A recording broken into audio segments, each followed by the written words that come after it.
This is a reading of The Ecology of Freedom, The Emergence and Dissolution of Hierarchy by Bookchin. And now we're moving on to Chapter 2, The Outlook of Organic Society. The notion that man is destined to dominate nature is by no means a universal feature of human culture. If anything, this notion is almost completely alien to the outlook of so-called primitive or preliterate communities.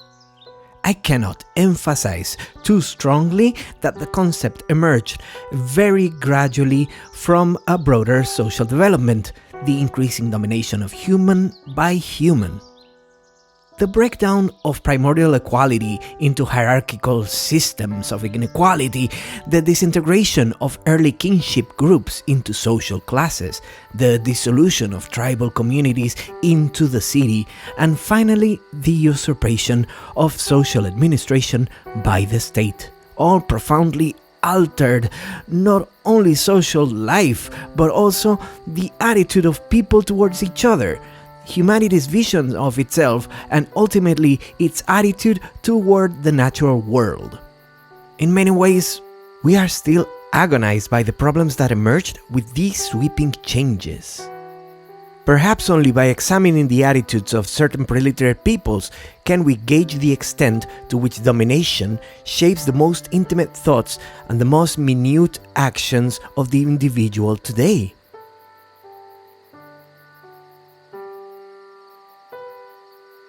Until recently, discussions about the outlook of preliterate peoples were complicated by opinions that the logical operations of these peoples were distinctly different from our own.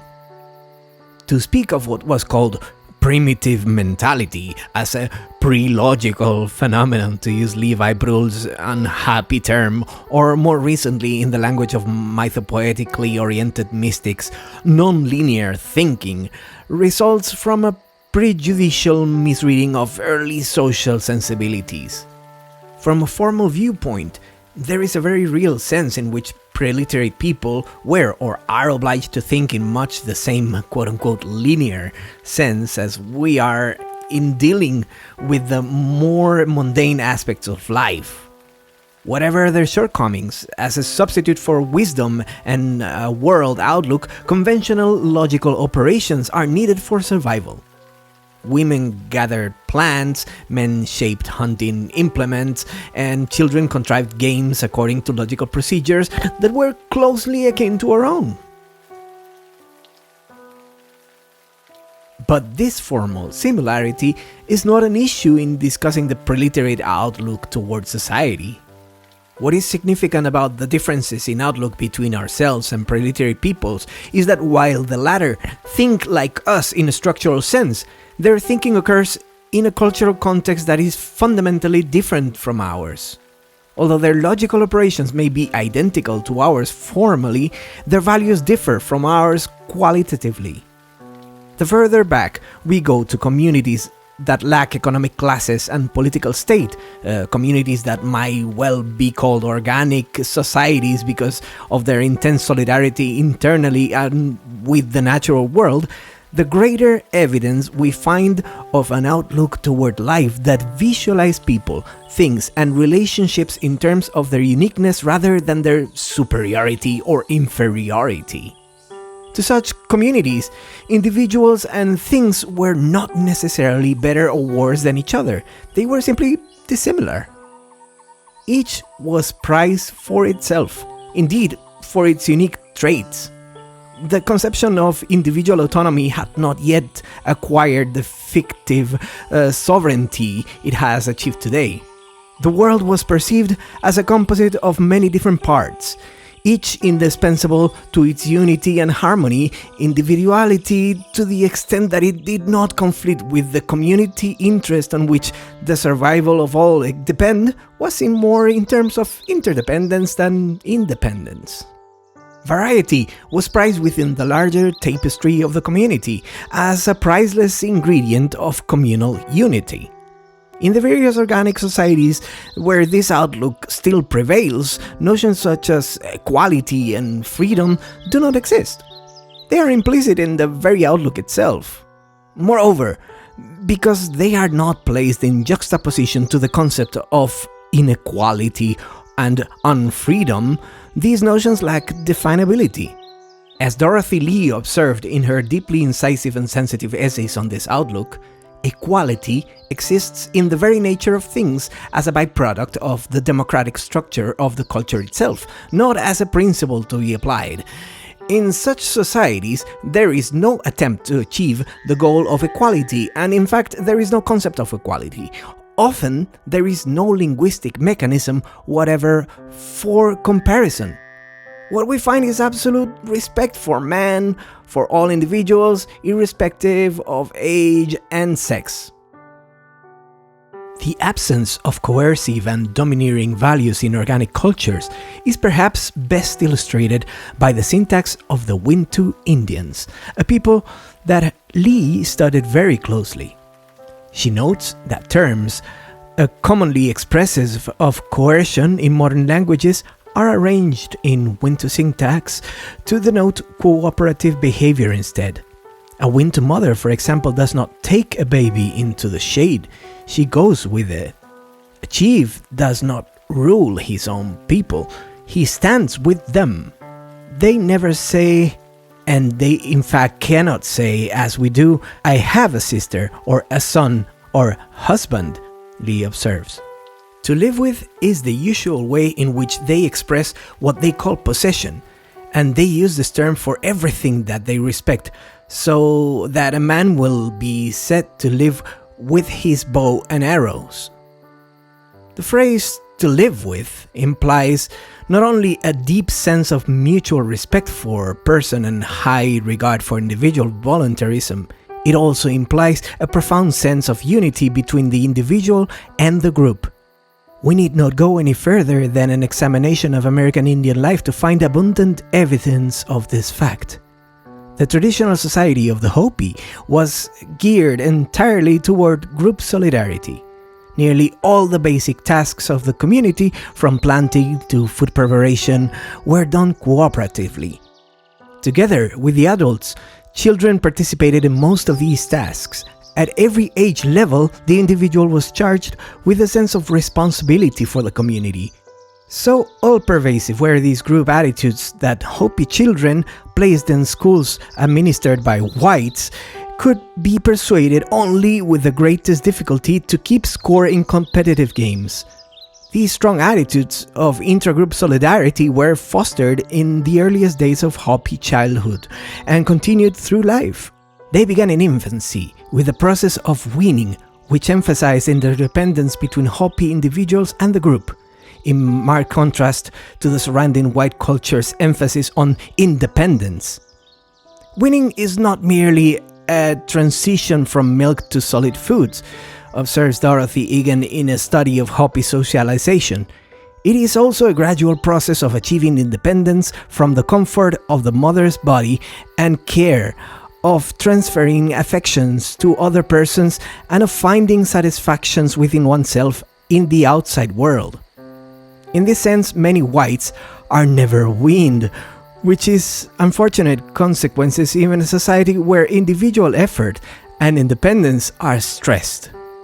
The Hopi child, on the other hand, from the day of his birth, was being weaned from his biological mother. But this weaning process resulted not from social indifference or maternal neglect.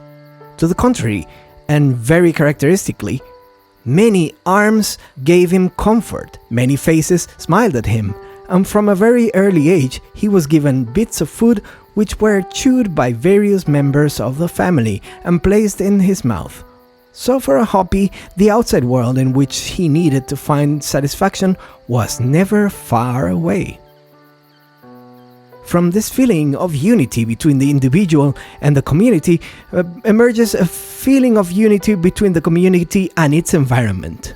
Psychologically, people in organic communities must believe that they exercise a greater influence on natural forces than is actually afforded them by the relatively simple technology. Such a belief is fostered by group rituals and magical procedures. Elaborate as these rituals and procedures may be, however, humanity's sense of dependence on the natural world, indeed on its immediate environment, never disappears. Although this sense of dependence may generate abject fear or an equally abject reverence, there is a point in the development of organic society where it visibly generates a sense of symbiosis, of communal interdependence and cooperation that tends to transcend raw feelings of terror and awe. Here, people not only propitiate powerful forces or try to manipulate them, their ceremonials help, as they see it, in a creative sense. They aid in multiplying food, animals, or in bringing changes in weather and season, or in promoting the fertility of crops. The organic community is conceived to be part of the balance of nature, a forest community or a soil community.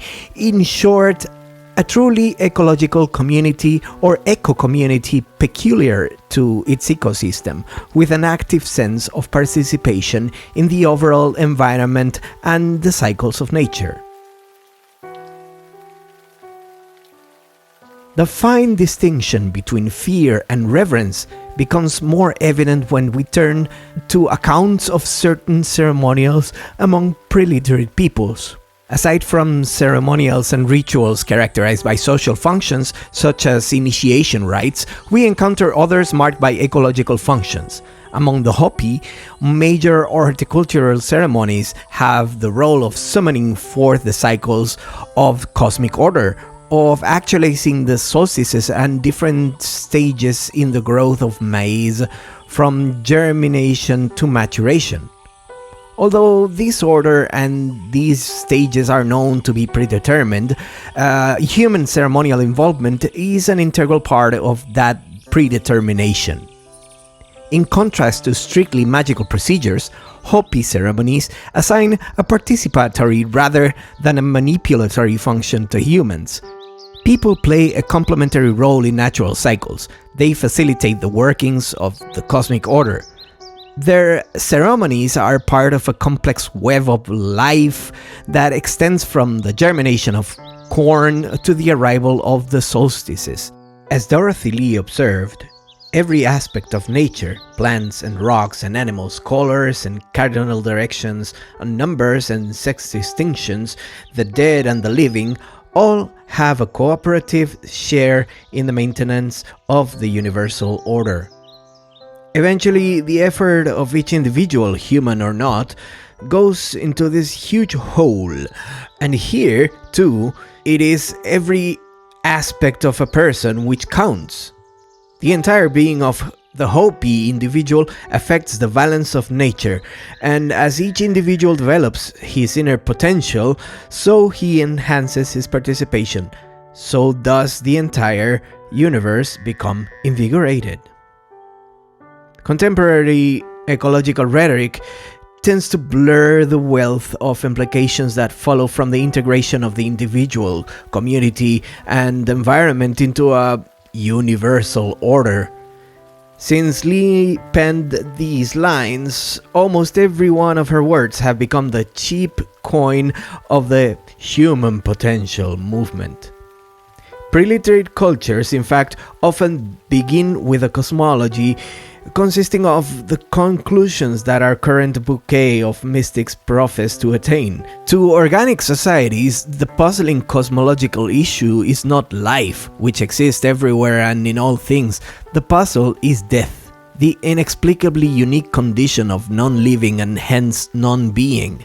Soul, in some sense, permeates the entirety of existence, the dead matter that the science has given us since the Renaissance, as Hans Jonas has sensitively pointed out, was yet to be discovered, as indeed its concept, so familiar to us, is anything but obvious. What is most natural to organic societies is an aboundingly fecund, all-encompassing livingness that is integral to its knowingness, a world of life that occupies the whole foreground exposed to man's immediate view.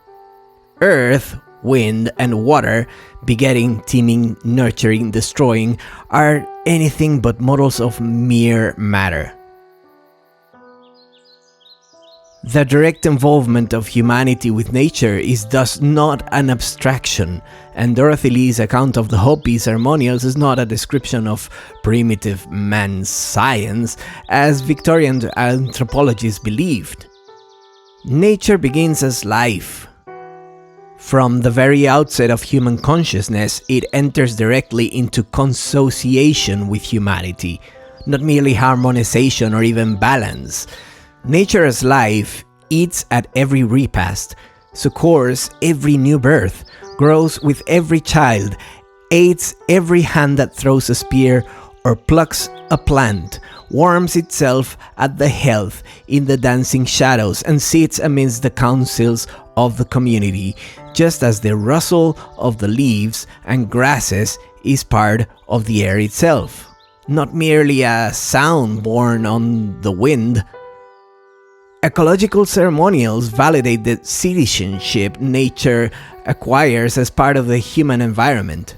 The people, to use the name that many preliminary communities give to themselves, do not disappear into nature or nature into the people. But nature is not merely a habitat, it is a participant that advises the community with its omens, secures it with its camouflage, leaves it telltale messages in broken twigs and footprints, whispers warnings to it in the wind's voice, nourishes it with the largesse of plants and animals, and in its countless functions and councils is absorbed into the community's nexus of rights and duties. What the ecological ceremonial does, in effect, is socialize the natural world and complete the involvement of society with nature. Here, the ceremonial, despite its naively fictive content, speaks more truthfully to the richly articulated interface between society and nature than concepts that deal with the natural world as matrix, background, or worse, precondition for the social world. Indeed, far from dealing with nature as an it or a thou, to use Martin Buber's terms, the ceremonial validates nature as kin, a blooded, all-important estate that words like citizen can never attain. Nature is named even before it is deified. It is personified as part of the community before it is raised above it as supernature. To the pygmies of the Ituri forests, it is Ndura, and to the Selbantu villagers the same word strictly designates the forest that the pygmies regard as a veritable entity in itself, active and formative in all its functions. Hence, the very notion of nature is always social at this point in human development, in an ontological sense that the protoplasm of humankind retains an abiding continuity with the protoplasm of nature. To speak in the language of organic society, the blood that flows between the community and nature in the process of being kin is circulated by distinct acts of the community: ceremonials, dances, dramas, songs, decorations, and symbols. The dancers who imitate animals in their gestures or birds in their calls are engaged in more than mere mimesis. They form a communal and choral unity with nature, a unity that edges into the intimate intercourse of sexuality, birth, and the interchange of blood. By virtue of a community solidarity that such widely bandied terms as stewardship can hardly convey it, organic societies hear a nature and speak for a nature that will be slowly muffled and muted by the civilizations that gain historic ascendancy over them. Until then, nature is no silent word or passive environment lacking meaning beyond the dictates of human manipulations. Hence, social ecology has its origins in humanity's initial awareness of its own sociality, not merely as a cognitive dimension of epistemology, but as an ontological consociation with the natural world. I do not mean to deny the old epistemological canon that human beings see nature in social terms performed by social categories and interests, but this canon requires further articulation and elaboration. The word social should not sweep us into delusion of intellectual abstractions that ignore the distinctions between one social form and another. It is easy to see that organic society's harmonized view of nature follows directly from the harmonized relations within the early human community. Just as medieval theology structured the Christian heaven on feudal lines, so people of all ages have projected their social structures onto the natural world. To the Algonquians of the North American forests, beavers lived in clans and lodges of their own, wisely cooperating to promote the well-being of the community. Animals also had their magic, their totem ancestors, the elder brother, and were invigorated by the Manitou, whose spirit nourished the entire cosmos. Accordingly, animals had to be conciliated, or else they might refuse to provide humans with skins and meat. The cooperative spirit that formed the basis for the survival of the organic community was an integral part of the outlook of preliterate people toward nature and the interplay between the natural world and the social. We have yet to identify a language that adequately encompasses the quality of this deeply embedded cooperative spirit. Expressions like love of nature or communism, not to speak of the jargon favored by contemporary sociology, are permeated by the problematical relationships of our own society and mentality. Proletariat humans did not have to love nature. They lived in a kinship relationship with it, in a relationship more primary than our use of the term love. They would not distinguish between our aesthetic sense on this score and their own functional approach to the natural world, because natural beauty is there to begin with, in the very cradle of the individual's experience. The poetic language that awakens such admiration among whites who encounter the spokesman for Indian grievances is rarely poetry to the speaker. Rather, it is an unconscious eloquence that reflects the dignity of Indian life. So too with other elements of organic society and its values. Cooperation is too primary to be adequately expressed in the language of Western society. From the outset of life, coercion in dealing with children is so notably rare in most preliterate communities that Western observers are often astonished by the gentleness with which so-called primitives deal with the most intractable of their young. Yet in preliterate communities, the parents are not permissive. They simply respect the personality of their children, much as they do that of the adults in their communities. Until age hierarchies begin to emerge, the everyday behavior of parents fosters an almost unbroken continuity in the lives of the young between the years of childhood and adulthood. Farley Mowat, a biologist who lived in the Canadian Barrens among the last remnant band of the Iqaluit Eskimo, noted that if a boy wished to become a hunter, he was not scolded for his presumption or treated with amused condescension. To the contrary, his father seriously fashioned a miniature bow and some arrows that were genuine weapons, not toys. The boy then went out on a hunt, encouraged by all the traditional words of good luck that the Iqaluit accorded an experienced adult. On his return, Mowat tells us, he is greeted as gravely as if he were his father. The whole camp wishes to hear of his hunt, and he can expect the same ridicule of failure or the same praise if he managed to kill a little bird, which would come upon a full-grown man. So he plays and learns under no shadow of parental disapproval and under no restraint of fear. The Iqaluit are not exceptional. The inherently non-authoritarian relationships Mowat encountered between Eskimo children and adults is quite common in surviving organic societies. It extends not only to ties between children and adults, but also to the prevailing notions of property, exchange, and leadership.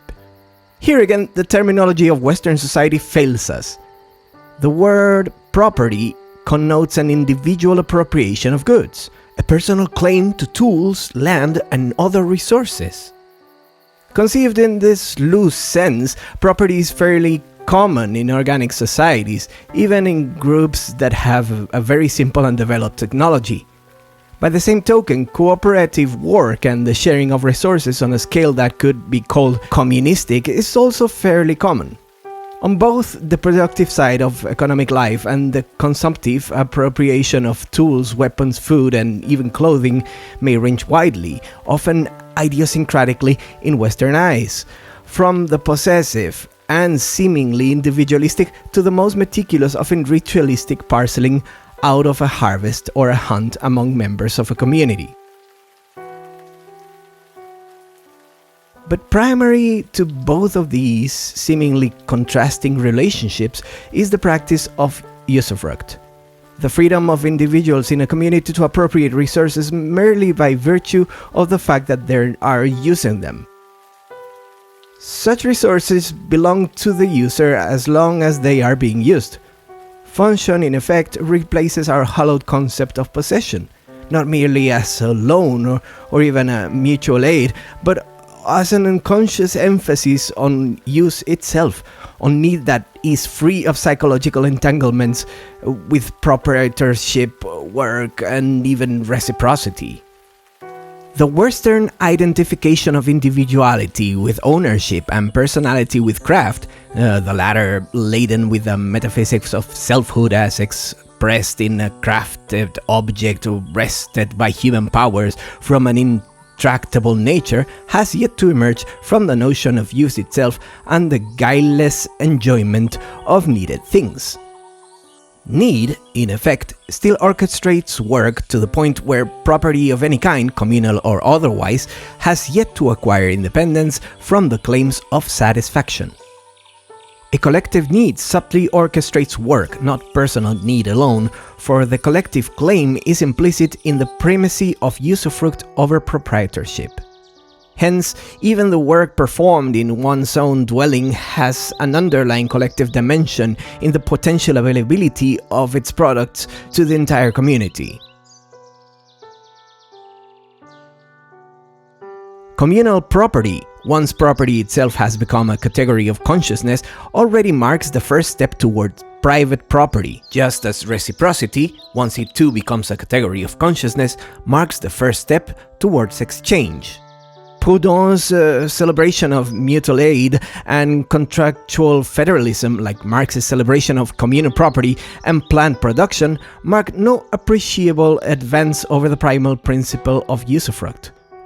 Both thinkers were captive to the notion of interest, to the rational satisfaction of egotism. There may have been a period in humanity's early development where interest had not yet emerged to replace complementarity, the disinterested willingness to pull needed things and needed services. There was a time when Gontran de Poncin, wandering into the most remote reaches of the Arctic, could still encounter the pure, the true Eskimos, the Eskimos who knew not how to lie, and hence to manipulate, to calculate, to project a private interest beyond social need. Here, community attained a completeness so exquisite and artless that needed things and services fit together in a lovely mosaic with a haunting personality of its own. We should not disdain these almost utopian glimpses of humanity's potentialities with their unsullied qualities for giving and collectivity. Predatory peoples that still lack an I with which to replace a we are not, as Levi Bruhl was to suggest, deficient in individuality as much as they are rich in community. There is a greatness of wealth that can yield a lofty disdain for objects. Cooperation at this point is more than just a cement between members of the group. It is an organic melding of identities that, without losing individual uniqueness, retains and fosters the unity of consociation. Contract, forced into this wholeness, serves merely to subvert it turning into an unthinking sense of responsibility into a calculating nexus of aid and an unconscious sense of collectivity into a preening sense of mutuality. As for reciprocity, so often cited as the highest evocation of collectivity, we shall see that it is more significant in forming alliances between groups than in fostering internal solidarity within them. Usufruct, in short, differs qualitatively from the quid pro quo of reciprocity, exchange, and mutual aid, all of which are trapped within history's demeaning account books with their just ratios and their honest balance sheets. Caught in this limited sphere of calculation, consociation is always tainted by the rationality of arithmetic. The human spirit can never transcend the quantitative world of fair dealings between canny egos whose ideology of interest barely conceals a mean-spirited proclivity for acquisition. To be sure, social forces were to fracture the human collectivity by introducing contractual ties and cultivating the ego's most acquisitive impulses. Insofar as the guileless peoples of organic societies held to the values of usufruct in an unconscious manner, they remain terribly vulnerable to the lure, often the harsh imposition, of an emerging contractual world. Rarely is history notable for its capacity to select and preserve the most virtuous traits of humanity.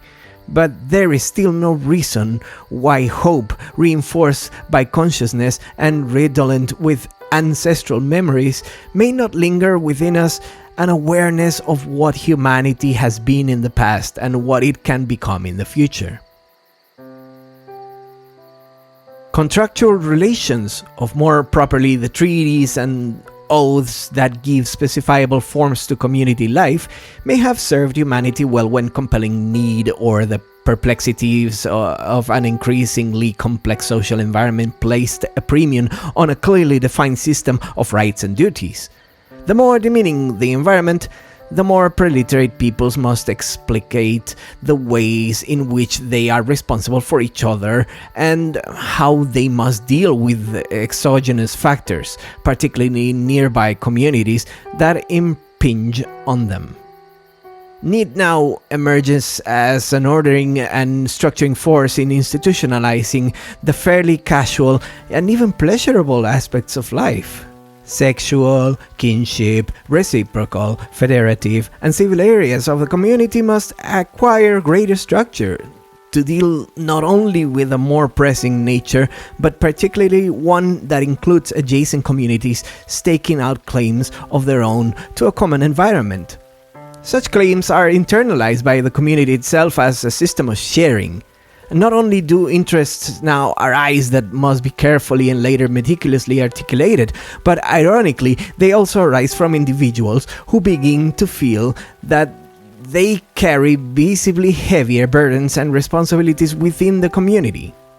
These individuals are the nascent oppressed, often women, and those we might regard as the nascent privileged.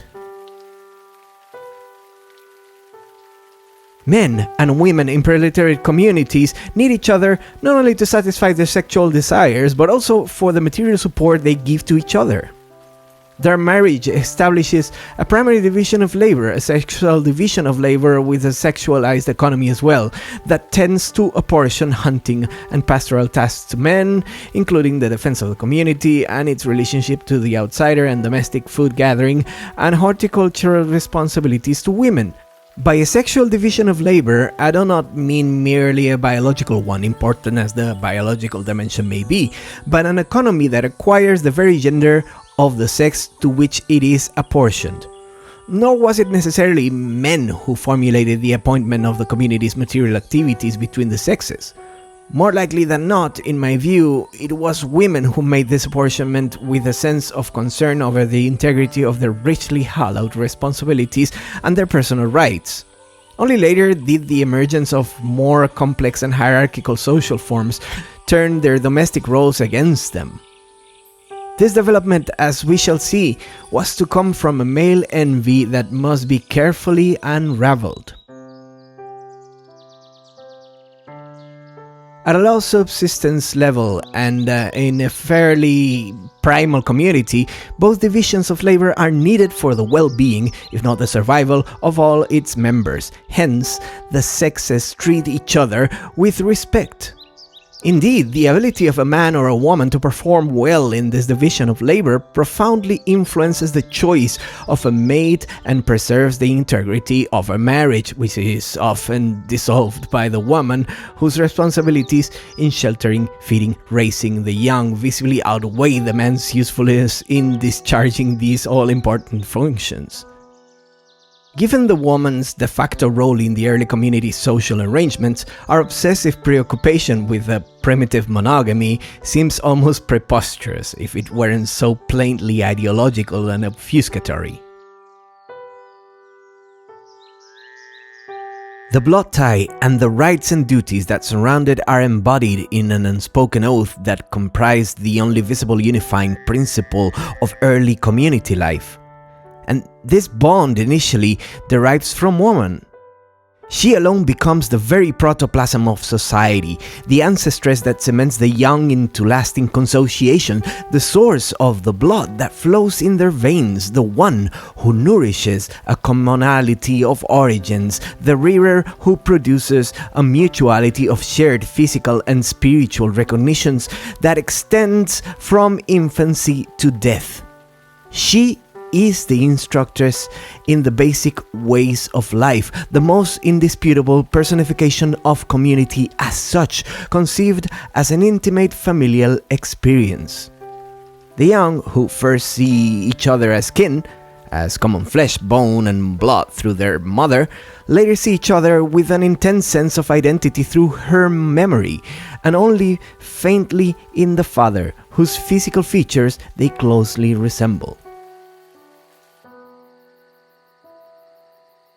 With the commonality of blood comes the commanding oath that ordains unequivocal support between kin. This support entails not only sharing and devotion, but the right to summon an unquestioned retribution on those who injuriously despoil the blood of a kin's person. Beyond the obvious material needs that must be satisfied for survival itself, the claims of the blood oath provide the first dictates that the primal community encounters. They are the earliest communal reflexes that emerge from human consociation, although deeply laden with mystery. Community, through the blood oath, thus affirms itself with each birth and death. To violate it is to violate the solidarity of the group itself, to challenge its sense of communal mystery. Hence, such violations, be they from within the group or from without, are too heinous to contemplate. Only later will dramatic changes in the most fundamental premises of organic society make kinship and its claims a consciously debatable issue and a subject for ceremonial exploration. Mere reflexes, however, are too binding, too defensive, too rigid and self-enclosing to permit any broader social advances. They do not allow for a social solidarity based on conscious alliances, on further social constructions and elaborations. They constitute an inward retreat into a guardedness and suspicion toward all that is exogenous to the community, a fear of the social horizon that lies beyond the limited terrain staked out by the blood oath. Hence, necessity and time demand that ways be found to place the community in a much larger social matrix. Obligations must be established beyond the confines of the self-enclosed group to claim new rights that will foster survival. In short, a broader system of rights and duties that will bring exogenous groups into the service of the community in periods of misfortune and conflict. Limited by the blood oath, allies are difficult to find. The community, based on an association through kinship alone, it finds it impossible to recognize itself in the other communities that do not share common ancestral lineages. Unless such lineages can be created by interlineages that recreate the blood oath on its primal terms of shared kinship, new oaths must be devised that while secondary to blood can find a comparable tangibility in things. Claude Lévi-Strauss's notion to the contrary notwithstanding, women are decidedly not such things that men can trade with each other to acquire allies. They are the origins of kinship and sociality, the arche of community and its impermanent power of solidarity, not little pastries that can be savored and traded away in a Parisian bistrot. Even things, as such, do not suffice, for they suggest a system of accounts and ratios that stand at odds with organic society's practice of usufruct. Hence, before things can become gifts, I leave aside their later debasement into commodities, they first become symbols. What initially counts for early proletariat peoples is not a thing's usefulness in the economy of organic society, but its symbolism as the physical embodiment of reciprocity, of a willingness to enter into mutual obligation. These are the treaties that extend beyond the blood oath into social oaths. The early elaboration of the biological community into human society, the first glimmerings of a universal humanitas that lies beyond the horizon of a universal animalitas. As proletariat communities extend the range of acquired relatives, the traditional kinship nexus was probably increasingly permeated by the social. Marriage, reciprocity, the ritualistic adoption of strangers as blood relatives, and intra-community institutions like fraternities and totemic societies must have produced a slow consolidation and layering of responsibilities, particularly in more dynamic organic societies that were to be richly articulated by custom and ritual. From this social substance, there began to emerge a new civil sphere paralleled to the older domestic sphere. That this civil sphere was free of coercion and command is indicated by our evidence of authority in the few organic societies that have survived European acculturation. What we flippantly call leadership in organic societies often turns out to be guidance, lacking the usual accoutrement of command. Its power is functional rather than political. Chiefs, where they authentically exist and are not the mere creations of the colonizer's mind, have no true authority in a coercive sense. They are advisors, teachers, and consultants, esteemed for their experience and wisdom. Whatever power they do have is usually confined to highly delimited tasks, such as the coordination of hunts and war expeditions. It ends with the tasks to be performed. Hence, it is episodic power, not institutional, periodic, not traditional, like the dominance traits we encounter among primates. Our entire language is permeated by historically charged euphemisms that acquire a reified life of their own. Obedience displaces allegiance. Command displaces coordination. Power displaces wisdom. Acquisition displaces given. Commodities displace gifts. While these changes are real enough historically with the rise of hierarchy, class, and property, they become grossly misleading when they extend their sovereignty to language as such and stake out their claim to the totality of social life. When used as tools in ferreting out the memory of humanity, they do not help to contrast present to past and reveal the tentative nature of the existing world and of prevailing patterns of human behavior. To the contrary, they assimilate the past to the present, and in the very pretense of eliminating the past, they cunningly conceal it from our eyes. This betrayal by language is crassly ideological and has served authority well. Behind the inextricable web of history, which so often prevents us from viewing a long development from the point of its origins and beclouds us with an ideology of hindsight, lies the even more obfuscating symbolism of a language nourished by deception.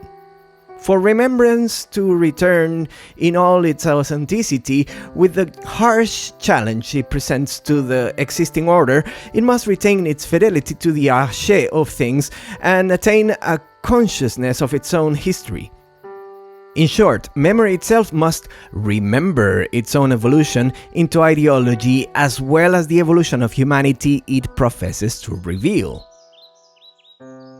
Anthropological etiquette requires that I occasionally sprinkle my remarks with the usual caveats about my use of selective data, my proclivity for rampant speculation, and my normative interpretation of disputable research materials. Accordingly, the reader should realize that by interpreting the same material differently, one could show that organic society was egotistical, competitive, aggressive, hierarchical, and beleaguered by all the anxieties that plague quote-unquote civilized humanity. Having made this obeisance to convention, let me now argue the contrary. A careful review of the anthropological data at hand will show that communities like the Hopi, Wintu, Ihalmut, and others cited here and in the following pages were not culturally unique. Indeed, where we find an organic society in which our modern values and traits prevail, these usually can be explained by unsettling technological changes, invasions, problems of dealing with a particularly difficult environment, and above all, by contracts with whites. Paul Radin, summing up decades of anthropological experience, research, and fieldwork, once observed: "If I were asked to state briefly and succinctly what are the outstanding features of Aboriginal civilizations, I, for one, would have no hesitation in answering that there are three: the respect for the individual, irrespective of age or sex, the amazing degree of social and political integration achieved by them, and the existence of a concept of personal security which transcends all governmental forms and all tribal and group interests and conflicts."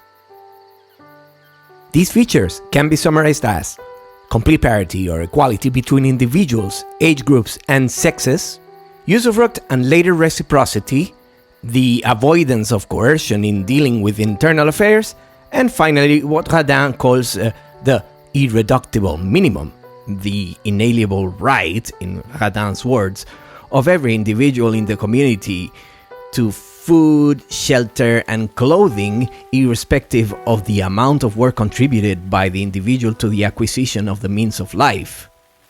To deny anyone this irreductible minimum was equivalent to saying that a man no longer existed, that he was dead.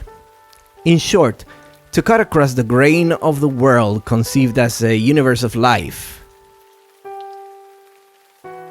I do not mean to imply that any existing primitive communities can be regarded as models for early periods of human social development.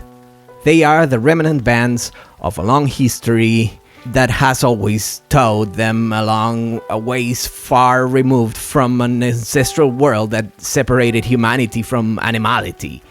More likely than not, the solidarity that existed in Radin's Aboriginal civilizations, their high respect for the natural world in the members of the communities, may have been far more intense in prehistory, when there were none of the divisive political and commercial relations of modern capitalism that have so grossly distorted existing organic societies. But cultural traits do not exist in a vacuum. Although they may be integrated in many different and unexpected ways, certain characteristic patterns tend to emerge that yield broadly similar institutions and sensibilities, despite differences in time and location. The cultural facts of dress, techniques, and environment that link prehistoric peoples with existing quote-unquote primitives is so striking that it is difficult to believe that Siberian mammoth hunters of yesteryear, with their fur parkas, bone toolkit, and glaciated surroundings, were so dissimilar from the Arctic seal hunters of de Ponsard's day. The physical pattern that has fallen together here has a unity that justifies a number of related cultural inferences. Thus, the presence of female figurines, obviously laden with magical or religious significance, in the debris of a prehistoric hunting camp or a Neolithic horticultural village suggests the reasonable probability that the community accorded women a social prestige that would be difficult to find in the patriarchal societies of pastoral nomads. Indeed, such a community may even have traced this lineage system through the mother's name, matrilineal descent. If Paleolithic bone implements are etched with cult-like drawings of animals, we have adequate reason to believe that the community had an animistic outlook toward the natural world. If the size of prehistoric house foundations is not worthy for the absence of large individual dwellings and the adornments in burial sites exhibit no conspicuous wealth, we can believe that social equality existed in the community and that it had an egalitarian outlook towards its own members. Each trait, found singly, may not be convincing support for such general conclusions. But if they are all found together, and if they are sufficiently widespread to be characteristic of an entire social era, it would certainly require a hard-nosed empirical outlook and an almost perverse fear of generalization not to accept these conclusions. In any case, some 10,000 years ago, in an area between the Caspian Sea and the Mediterranean, nomadic bands of hunter-gatherers began to develop a crude system of horticulture and settled down in small villages, where they engaged in mixed farming. They were followed quite independently some 4,000 or 5,000 years later in a similar development by Indians of central Mexico.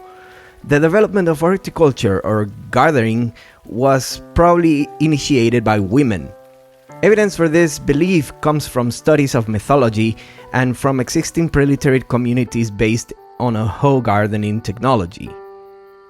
In this remote period of transition, when a sense of belonging to a relatively fixed soil community increasingly replaced a nomadic outlook, social life began to acquire entirely new unitary qualities that, to borrow a term devised by Erich Fromm, can best be called matricentric. By using this term, I do not wish to imply that women exercise any form of institutional sovereignty over men or achieved a commanding status in the management of society. I merely mean that the community, in separating itself from a certain degree of dependence on game and migratory animals, began to shift its social imagery from the male hunter to the female food gatherer, from the predator to the procreator, from the campfire to the domestic hearth, from cultural traits associated with the father to those associated with the mother. The change in emphasis is primarily cultural. Certainly, home and mother are written over every phase of Neolithic agriculture, observes Lewis Mumford, and not least over the new village centers, at least identifiable in the foundations of houses and graves. One can agree with Mumford that it was woman who probably tended the garden crops and accomplished those masterpieces of selection and cross-fertilization which turned raw wild species into the prolific and richly nutritious domestic varieties. It was woman who made the first containers, weaving baskets and coiling the first clay pots. Without this long period of agricultural and domestic development, the surplus of food and manpower that made urban life possible would not have been forthcoming. Today, one would want to replace some of Mumford's words, such as his sweeping use of agriculture, which men were to extend beyond woman's discovery of gardening into the mass production of food and animals. We would want to confine home and mother to early phases of the Neolithic rather than every phase. Similarly, where the selection of edible plant varieties ends and cross-fertilization from new ones begins is a highly blurred interface in the prehistory of food cultivation. But the spirit of Mumford's remarks is even more valid today than it was 2 decades ago, when a heavy-handed male-oriented anthropology would have rejected it as sentimental. If anything, woman's stature in inscribing her sensibilities and her hands on to the beginnings of human history has grown rather than diminished. It was she who, unlike any other living creature, made the sharing of food a consistent communal activity, and even a hospitable one that embraced the stranger, hence fostering sharing as a uniquely human desideratum. Birds, and mammals, to be sure, feed their young and exhibit extraordinary protectiveness on their behalf. Among mammals, females provide the produce of their bodies in the form of milk and warmth, but only woman was to make sharing a universally social phenomenon, to the point where her young, as siblings, the male and female adults, and finally parents, became sharers irrespective of their sex and age. It is she who turned sharing into a hallowed communal imperative, not merely an episodic or marginal feature. Finally, we cannot ignore the fact that woman's foraging activities helped awaken in humanity an acute sense of place, of oikos. Her nurturing sensibility helped create not only the origins of society, but literally the roots of civilization, a terrain the male has arrogantly claimed for himself. Her stake in civilization was different from that of the predatory male. It was more domestic, more pacifying, and more caring.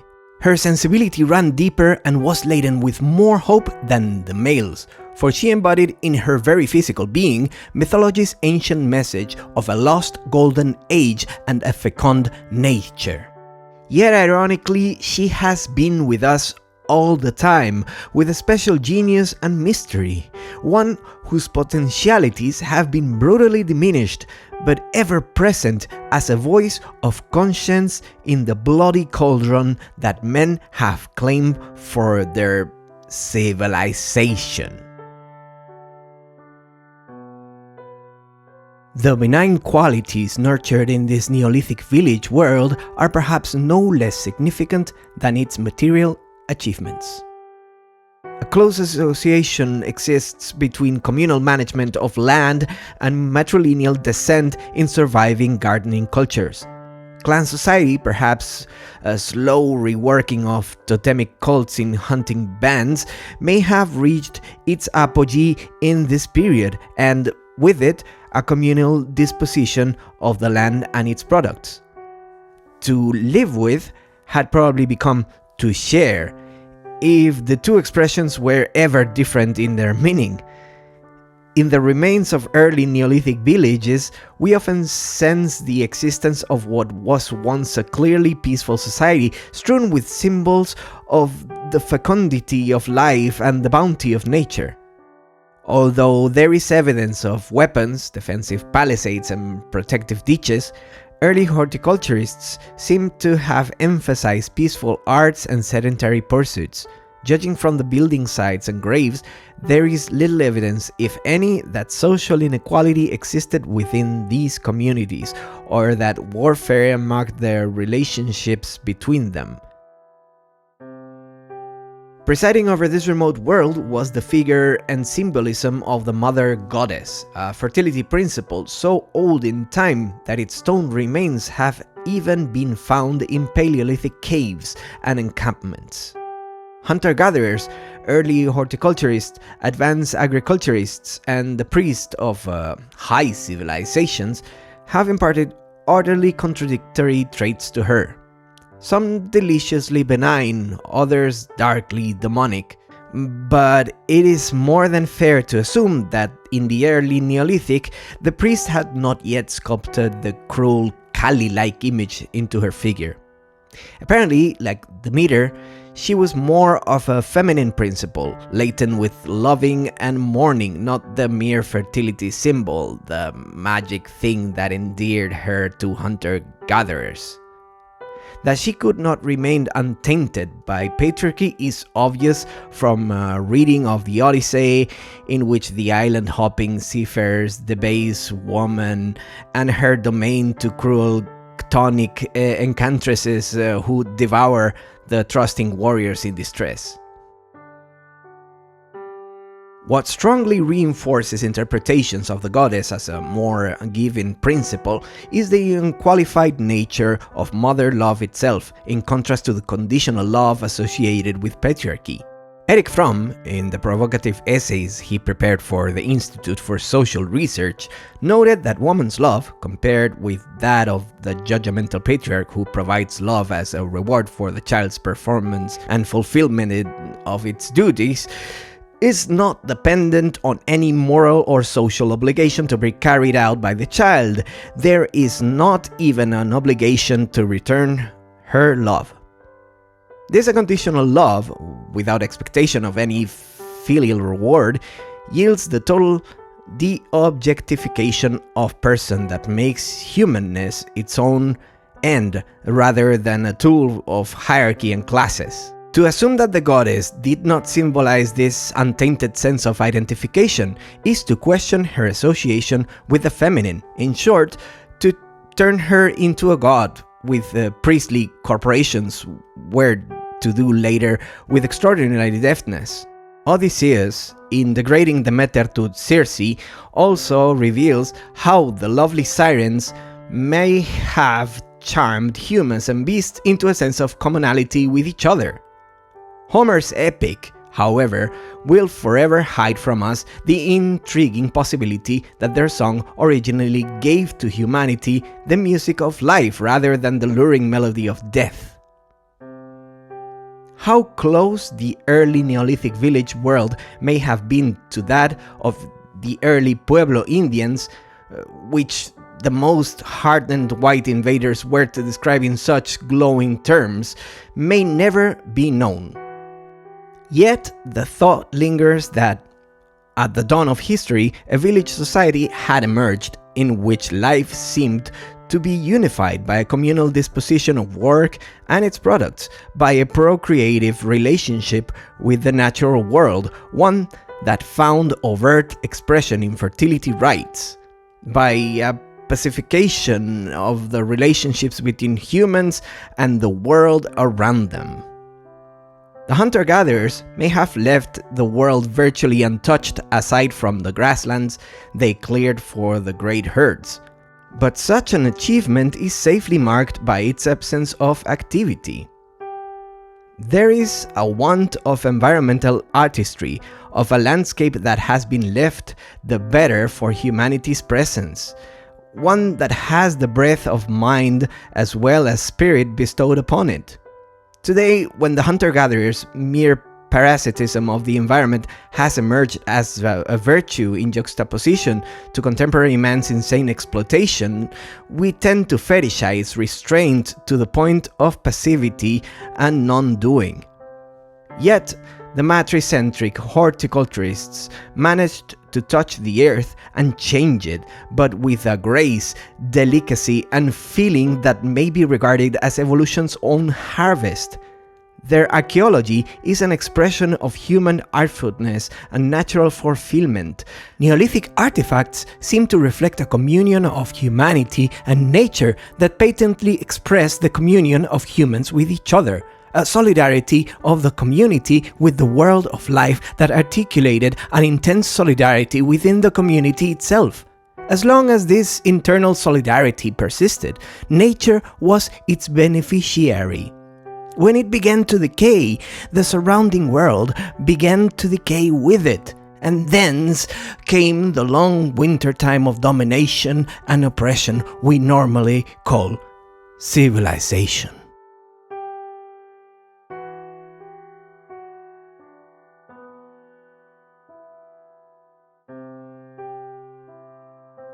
And that's it for chapter 2 so far. I hope you had some good takeaways. Not everything must be perfect. And I'd like to thank the good people who support me on the platforms, the Patreon or the Ko-Fi FIFO, or, just are there, really appreciate it. Check all these wonderful people. You can be one of them. Thank you so much for listening. See you in chapter 3.